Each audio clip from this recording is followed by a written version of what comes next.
Healing from anxious attachment, a personal journey. In this video, I want to walk you through a deeply transformative process, how to heal from anxious attachment. More importantly, I want to show you how realizing that you have an insecure attachment style, whether it's anxious or avoidant, can actually become a catalyst for powerful, positive change in your life. And I know that might sound counterintuitive at first. If you're anything like I was, you're probably watching this in a bit of a panic, feeling like your life is either unraveling or has recently fallen apart. If that resonates with you, I want you to know I've been there. I've personally sabotaged several important relationships without even realizing it, simply because I was anxiously attached and unaware of the patterns driving my behavior. It wasn't until I hit a crisis point in a relationship I deeply cared about that I started searching for answers. That painful wake-up call ultimately became the beginning of my healing.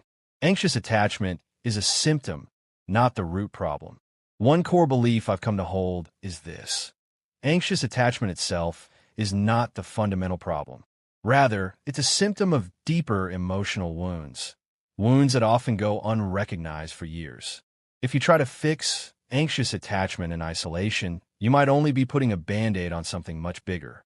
You may temporarily ease the symptoms, but the root cause will still be quietly affecting your relationships, your decisions, and your sense of self-worth. So today, we'll talk about why anxious attachment happens in the first place, how it manifests, and what steps you can take not just to manage it, but to heal it at the source, creating real transformation in your life. Understanding attachment styles. Let's start with a quick overview of attachment styles. These are essentially the patterns through which we form emotional bonds with others. While attachment styles are most commonly discussed in the context of romantic relationships, they also show up in friendships, family dynamics, and even workplace interactions. Most people fall into one of three main categories. Secure attachment. These individuals feel stable, confident, and comfortable in close relationships. They don't constantly fear rejection or abandonment. Anxious attachment. These people crave closeness but often feel insecure. They may need frequent reassurance, worry about not being good enough, or fear being replaced. They're often the first to text back and the most likely to overthink interactions. Avoidant attachment. These individuals tend to resist closeness. They often value independence over intimacy and may withdraw or shut down emotionally when relationships get too intense. While it's possible to shift between styles or exhibit characteristics from multiple styles, like fearful avoidant, most of us lean strongly in one direction. So, why aren't we all securely attached? The answer almost always points back to childhood. Childhood narratives and their lingering influence.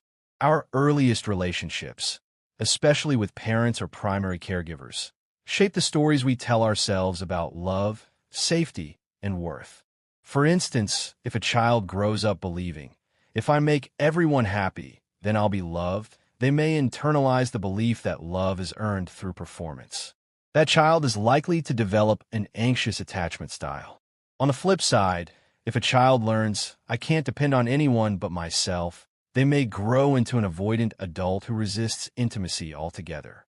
But here's the deeper truth. The attachment style is merely a symptom of those formative wounds. It's a coping mechanism, a survival strategy that our younger selves created to navigate an emotionally uncertain world. And that's why just understanding your attachment style isn't enough. You have to trace it back to the original wound and begin healing from there. The invisible wound behind anxious attachment. If you're just discovering attachment theory, it might feel like your world is being turned upside down. That's a common reaction. Most people don't dive into this material unless something is already falling apart. Whether you're in the middle of a breakup, a toxic relationship, or an identity crisis, this can be an incredibly painful yet powerful turning point.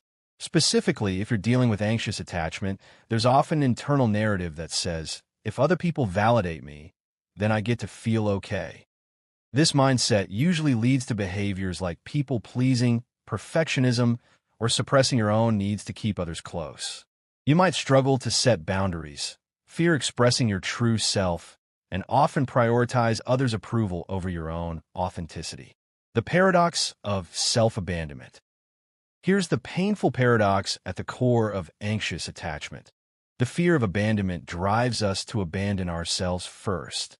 In our desperation to avoid rejection, we hide the parts of ourselves we believe others might not like.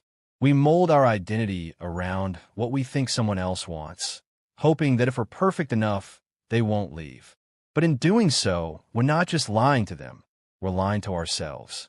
We are saying, this part of me is unworthy, so I'm going to bury it.